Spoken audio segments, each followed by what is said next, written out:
다 함께 성경 봉독하겠습니다. 요한복음 21장 20절 말씀입니다. 만찬석에서 예수의 품에 의지하여 주님을 파는 자가 누구오니까 묻던 자더라. 아멘. 우리는 2월부터 요한복음 큐티 묵상을 하고 있습니다. 앞으로 4월 중순까지 계속 이어질 것입니다. 오늘은 요한복음의 저자인 사도 요한에 대해서 깊이 들여다보고자 합니다. 사도 요한을 알게 되면 그가 기록한 요한복음을 좀 더 입체적으로 묵상할 수 있기 때문입니다. 오늘 설교는 사도 요한의 간략한 배경, 요한이 가진 장점, 단점, 그리고 배울 수 있는 교훈과 적용 순으로 말씀을 나누도록 하겠습니다. 먼저는 요한이 가진 간략한 배경입니다. 요한은 갈릴리 출신의 어부였습니다. 그의 아버지는 세베대였고 형은 야고보였습니다. 성경을 자세히 들여다보면 요한의 집안은 베드로와 안드레 집안보다는 경제적으로나 사회적으로 훨씬 부유했던 것으로 보입니다. 참고로 요한과 야고보, 베드로와 안드레는 각각 형제지간입니다. 마가복음 1장 20절입니다. 곧 부르시니 그 아버지 세베대를 품꾼들과 함께 배에 버려두고 예수를 따라가니라. 예수님께서 야고보와 요한을 부르실 때 그들이 아버지 세베대와 품꾼들을 배에 버려두고 떠났다라고 기록하고 있습니다. 단순히 가족끼리 생계를 유지하는 영세한 어업이 아니었습니다. 일꾼들을 고용하여 운영하는 제법 규모 있는 사업을 했다는 뜻입니다.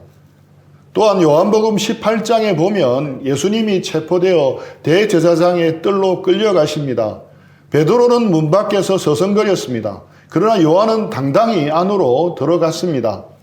성경은 그 이유를 요한이 대제사장과 아는 사이였기 때문이라고 설명합니다. 갈릴리의 시골 어부가 예루살렘의 최고 권력자인 대제사장 과분과 친분이 있었습니다. 이것은 요한의 집안이 예루살렘에까지 납품망을 가지고 있었음을 추측하게 합니다. 또한 사회적 신분이 결코 낮지 않았음을 보여줍니다. 요한의 어머니는 살로메입니다. 복음서를 연구한 성경학자들은 살로메가 예수님의 어머니 마리아의 자매였을 가능성이 높다고 말합니다. 만약 이것이 사실이라면 요한은 예수님과 이종 사촌지간이 됩니다. 이것은 나중에 요한의 어머니가 예수님을 찾아와 청탁한 배경이 됩니다. 나의 두 아들을 주의 나라에서 하나는 우편에 하나는 좌편에 앉게 해달라고 청탁을 했습니다.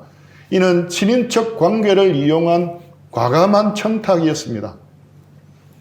그리고 요한은 예수님의 핵심 제자 그룹이었습니다.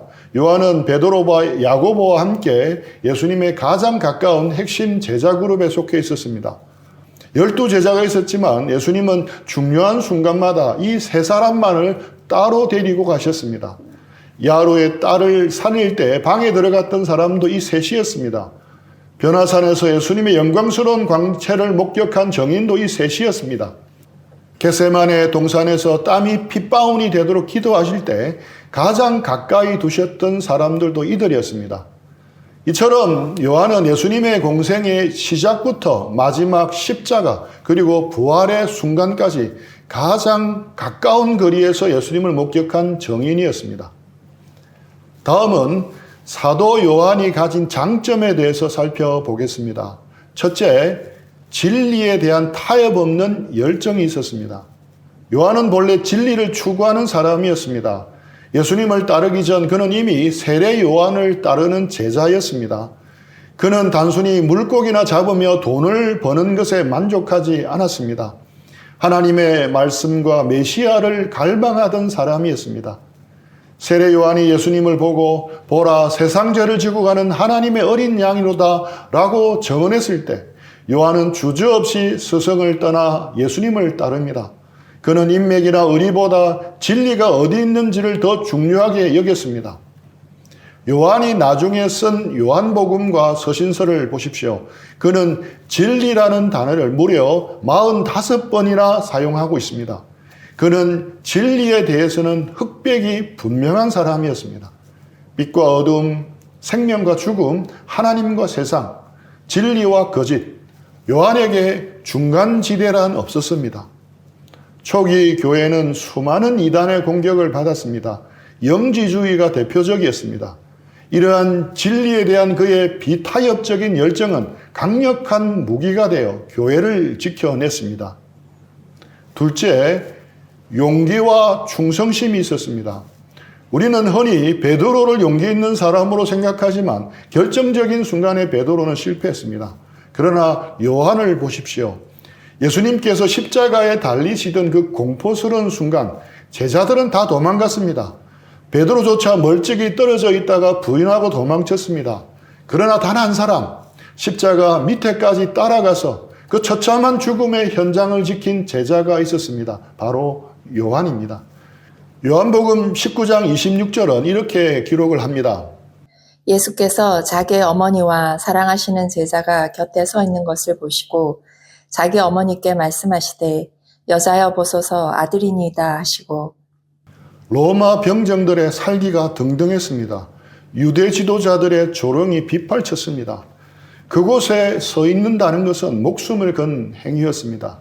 요한은 자신이 사랑하는 서성의 마지막을 지키기 위해 두려움을 이겨낸 사람입니다. 이것은 그가 가진 우직한 충성심과 용기를 보여줍니다. 셋째, 사랑과 진리의 균형을 가졌습니다. 이것은 요한이 노년에 이르러 완성한 최고의 장점입니다. 젊은 시절 요한은 진리만을 강조하다가 사람을 정죄하는 실수를 범하기도 했습니다. 하지만 성숙한 사도가 된 요한은 진리 안에서 사랑하고 사랑으로 진리를 행하는 놀라운 균형을 보여줍니다. 요한 2서 10절 말씀입니다. 누구든지 이 교훈을 가지지 않고 너희에게 나아가거든 그를 집에 들이지도 말고 인사도 하지 말라. 요한 2서와 요한 3서를 보면 그는 거짓 교사들을 집에 들이지도 말고 인사도 하지 말라고 엄히 경고합니다. 진리 없는 사랑은 감상주의로 빠집니다. 사랑 없는 진리는 잔인합니다. 요한은 예수님 안에서 이 두 가지가 완벽하게 조화를 이루는 것을 배웠습니다. 그는 형제를 목숨 걸고 사랑했지만 진리를 훼손하는 타협은 결코 용납하지 않았습니다. 오늘날 우리에게도 이런 균형이 필요합니다. 넷째, 자기를 감추는 겸손이 있었습니다. 변화된 요한에게서 발견되는 가장 큰 장점은 철저하게 예수님 중심이었다는 것입니다. 요한복음에는 사도 요한 자신의 이름이 단 한 번도 나오지 않습니다. 그는 자신을 지칭할 때 항상 예수께서 사랑하시는 그 제자라고 표현합니다. 어떤 이들은 이것을 교만이라고 생각할 수도 있습니다. 예수님이 그만 사랑했나? 아닙니다. 요한이 자신을 사랑받는 제자라고 칭한 것은 자기를 자랑하기 위함이 아니었습니다. 이것은 철저한 겸손의 표현이었습니다. 그는 자신의 이름이 드러나는 것을 원하지 않았습니다. 대신 예수님의 사랑을 입은 자라는 정체성만을 남기고 싶어 했습니다. 그런데 흥미로운 점은 요한복음에서 세례 요한을 지칭할 때 다른 복음서와는 달리 세례라는 수식어를 빼고 그냥 요한이라고 불렀습니다. 이 사소한 호칭에서도 우리는 요한의 마음을 엿볼 수 있습니다. 그는 철저히 무대 뒤로 사라지기를 원했습니다. 오직 예수님과 그를 정언하는 세례 요한만 무대 위에 세웁니다. 그는 주인공이 되려는 유혹을 이겨낸 사람입니다. 요한이 가진 장점 다섯 번째는 현상 너머의 본질을 보는 통찰력이 있었습니다. 그는 표면적인 현상에 머물지 않고 그 이면에 있는 영적 본질을 파악하는 능력이 있었습니다. 교회사에서 전통적으로 사도 요한을 상징하는 생물로 독수리를 꼽습니다. 마태는 사람, 마가는 사자, 누가는 소에 비유했다면 요한은 가장 높은 곳을 날며 태양을 직시하는 독수리에 매칭시켰습니다. 왜냐하면 땅의 역사 너머에 있는 하늘의 영광을 꿰뚫어 보았기 때문입니다. 요한복음은 다른 공간복음서와는 달리 깊은 신학적 통찰이 돋보입니다. 또한 사인의 의미, 표적의 의미를 해석하는 능력이 뛰어납니다. 그는 남들이 보지 못한 것을 보았습니다. 남들이 듣지 못한 시면의 소리를 들었습니다. 그는 기적이라고 하지 않고 표적이라고 표현했습니다. 많은 무리가 예수님을 따랐습니다. 그들은 오병이의 떡을 보고 열광했고 병이 낫는 것을 보고 환호했습니다. 그들에게 그것은 단지 놀라운 기적이었습니다. 그러나 요한은 그것을 표적이라고 불렀습니다. 표적은 그 자체로 목적이 아닙니다. 다른 무언가를 가리키는 손가락입니다. 요한은 떡을 본 것이 아니라 떡이 가리키는 생명의 떡이신 예수님을 보았습니다. 나사로가 살아나는 사건 자체보다 부활이요 생명이신 예수님을 보았습니다. 이것이 요한의 탁월함입니다. 그는 눈에 보이는 축복이나 문제 해결에 함몰되지 않았습니다. 그 사건을 통해 말씀하시는 하나님을 읽어냈습니다. 그가 가진 통찰력의 정점은 요한복음 1장 14절의 고백입니다. 말씀이 육신이 되어 우리 가운데 거하심에 우리가 그의 영광을 보니 아버지의 독생자의 영광이요 은혜와 진리가 충만하더라. 요한이 사용한 거하심에라는 단어는 구약의 성막을 의미합니다. 광야 시대에 하나님의 영광은 성막의 구름 기둥으로 임재하셨습니다. 하지만 지금 하나님의 영광은 성육신하신 예수님의 육체 안에 완벽하게 임재해 있습니다. 요한은 그것을 꿰뚫어 보았습니다. 남들은 예수님을 목수의 아들로 랍비로 보았습니다. 하지만 요한은 예수님 안에서 태초부터 계신 하나님을 보았습니다. 우리에게도 이런 눈이 필요합니다. 취업, 결혼, 성공이라는 눈에 보이는 현상 너머에서 일하시는 하나님의 손길을 보는 눈, 영적인 통찰력이 필요합니다. 지금까지는 요한이 가진 장점에 대해서 알아봤습니다. 이제는 요한이 가진 단점을 살펴보겠습니다. 요한이 처음부터 사랑의 사도였던 것은 아닙니다. 예수님은 그와 그의 형인 야고보에게 보아너게, 즉 우레의 아들, 우리가 쓰는 말로 바꾸면 천둥의 아들이라는 별명을 지어주셨습니다. 이 별명은 요한의 기질적 단점을 간접적으로 암시합니다. 첫째, 그는 통제되지 않는 분노와 혈기가 있었습니다.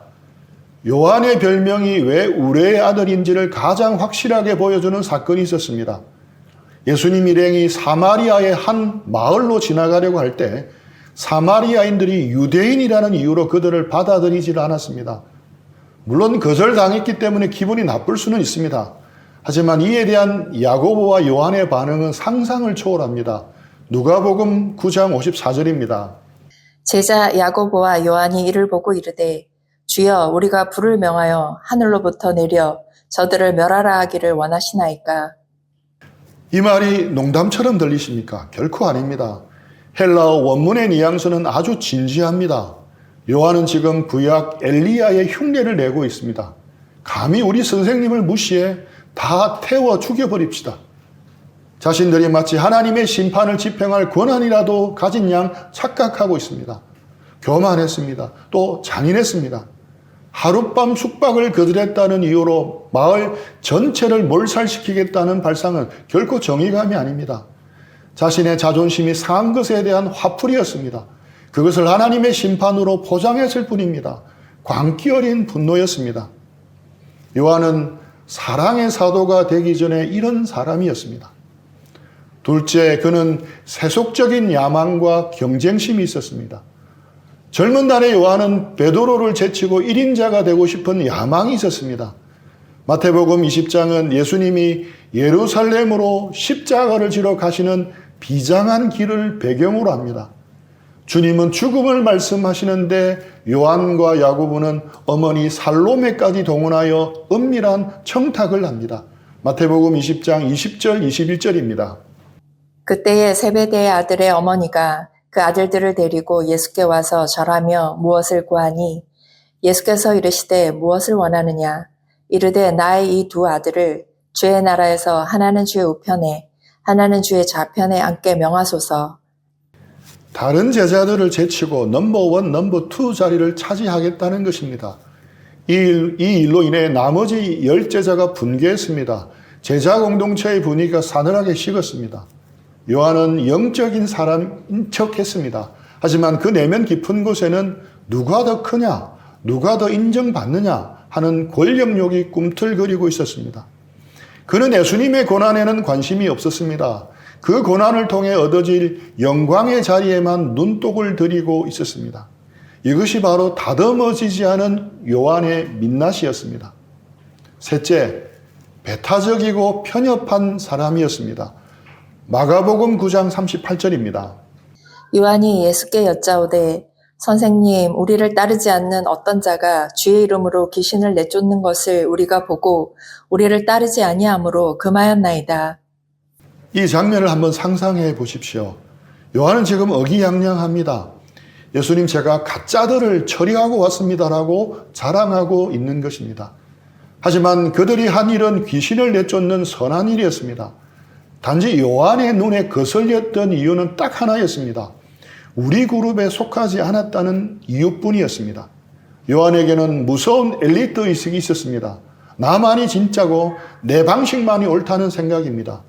그는 진리를 수호한다는 명분을 내세웠습니다. 그러나 실상은 달랐습니다. 나와 한 팀이 아니면 모두 적이었습니다. 내 방식대로 하지 않으면 틀린 것이었습니다. 이 좁은 마음이 젊은 시절 요한의 모습이었습니다. 하지만 놀랍게도 요한복음은 사마리아 여인, 왕의 신하, 헬라인들과 같은 이방인들과 소외된 자들을 향한 예수님의 사랑을 가장 풍성하게 기록하고 있습니다. 특히 요한복음 4장에서 유대인과 사마리아인의 뿌리 깊은 적대감을 넘어서는 예수님의 모습을 강조했습니다. 그는 자신의 배타성을 회개하고 예수님에게서 보편적이고 포용적인 사랑을 배웠습니다. 이제 마지막으로 사도 요한의 삶을 통해서 배울 수 있는 교훈과 신앙의 원리들을 찾아보도록 하겠습니다. 이렇게 결함투성이인 사람이 어떻게 따뜻한 사랑의 사도로 변할 수 있었겠습니까? 요한의 변화는 하루아침에 일어난 기적이 아니었습니다. 예수님 곁에서 끊임없이 깨지고 다듬어지는 성화의 과정이었습니다. 메리 셸리의 소설 프랑켄슈타인이 있습니다. 우리는 흔히 머리에 나사가 박힌 흉측한 거인을 프랑켄슈타인이라고 부릅니다.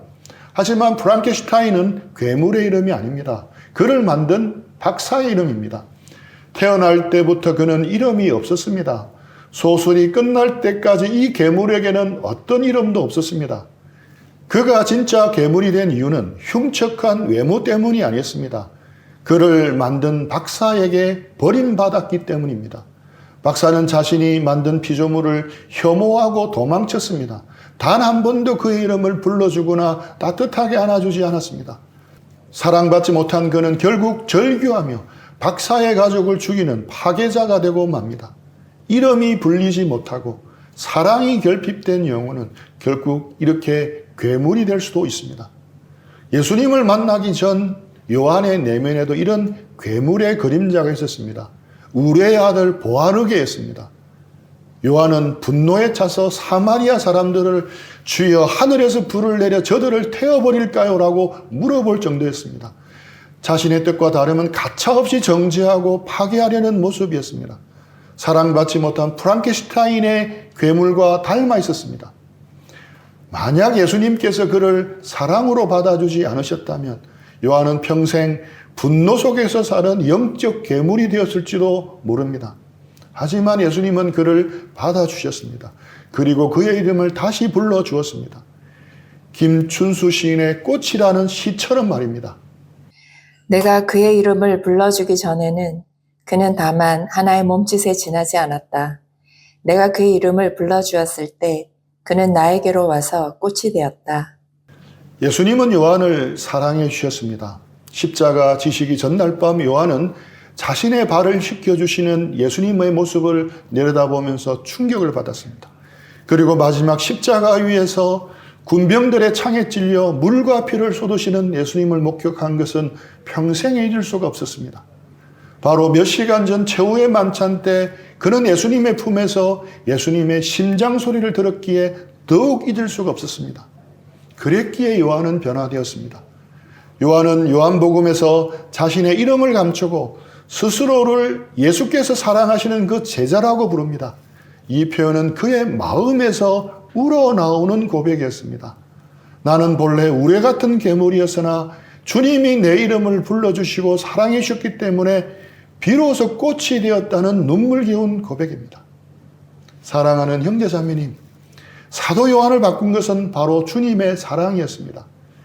우리는 성품의 변화를 위해 훈련해야 하고 노력해야 합니다.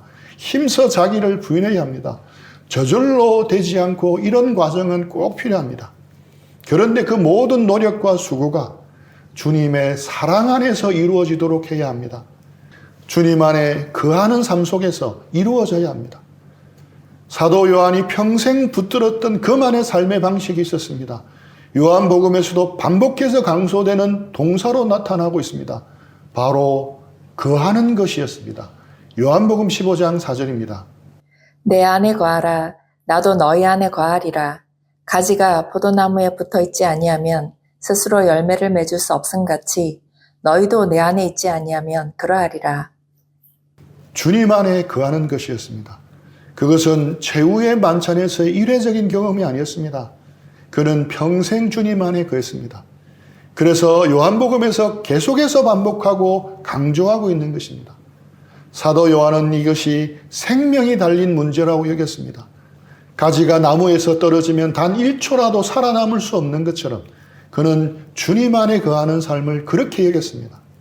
사도 요한의 변화된 삶, 그가 보여준 모든 신학적인 통찰력, 평생 주님 말을 사랑하며 올곧게 걸어간 것은 그가 주님 안에 거했기 때문이었습니다.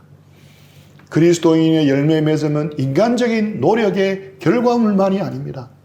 그리스도와의 친밀한 교제에서 흘러나오는 자연스러운 부산물입니다. 요한의 삶이 위대했던 이유는 그가 남들보다 더 많이 뛰었기 때문이 아니라 남들보다 더 주님 안에 머물렀기 때문입니다.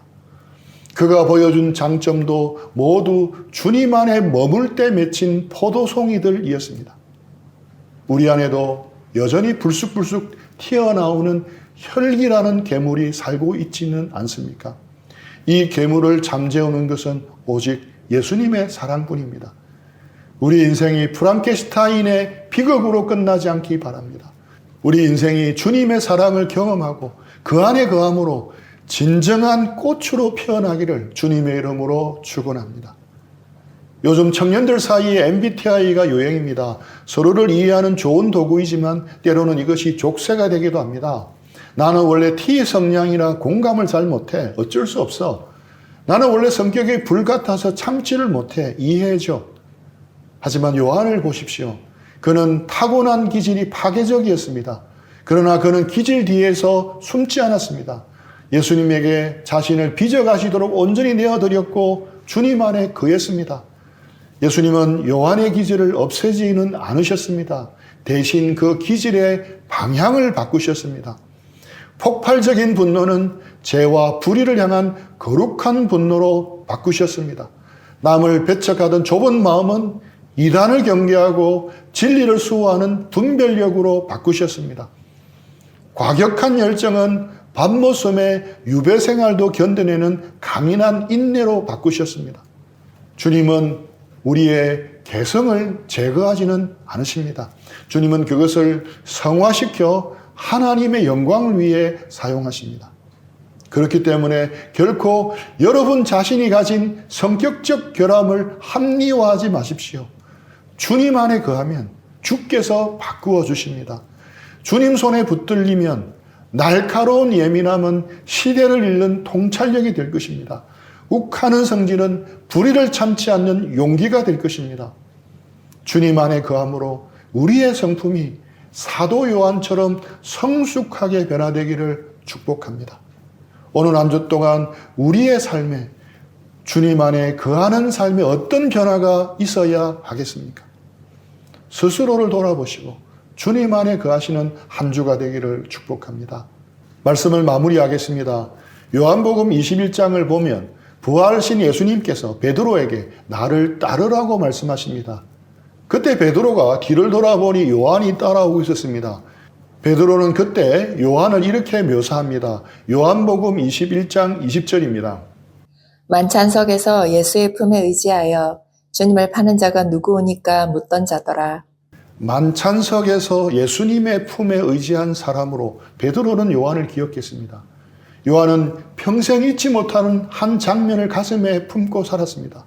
바로 최후의 만찬 그 밤, 예수님의 품에 머리를 기대고 있었던 그 순간입니다. 헬라어 원문은 그가 예수님의 가슴에 파묻혀 있었다라고 표현합니다. 그때 요한은 무엇을 들었겠습니까? 그는 예수님의 심장 소리를 들었습니다. 몇 시간 후 십자가를 지러 가셔야 하는 주님의 그 쿵쾅거리는 심장 소리를 들었습니다. 인류를 향한 뜨거운 사랑의 박동을 가장 가까이에서 들은 사람이 바로 요한이었습니다. 그 심장 소리가 우리의 아들을 녹였습니다. 그 사랑의 심장 소리가 이기적인 야망가를 사랑의 사도로 다시 태어나게 했습니다. 자신의 이름조차 지워버리고 오직 그분의 사랑을 입은 자로만 기억되기를 원했던 그 겸손한 사람이 될 수 있었습니다. 요한이 위대해서 사랑받은 제자가 된 것이 아닙니다. 자신의 부족함과 못난 성격에도 불구하고 끝까지 그는 주님을 따라갔고 주님 안에 거했기 때문에 그는 아름다운 인생을 살 수가 있었습니다. 우리도 주님 안에 거합시다. 주님 품 안에 파고듭시다. 주님의 심장 소리에 귀를 기울입시다. 그 사랑만이 우리를 변화시킬 수 있습니다. 오는 한 주 동안 우리의 아들을 사랑의 사도로 만드신 주님 안에 거하기를 힘쓰는 우리 모두가 되기를 간절히 축원합니다. 들은 말씀 묵상하면서 적용하고 기도하는 시간들 가지겠습니다.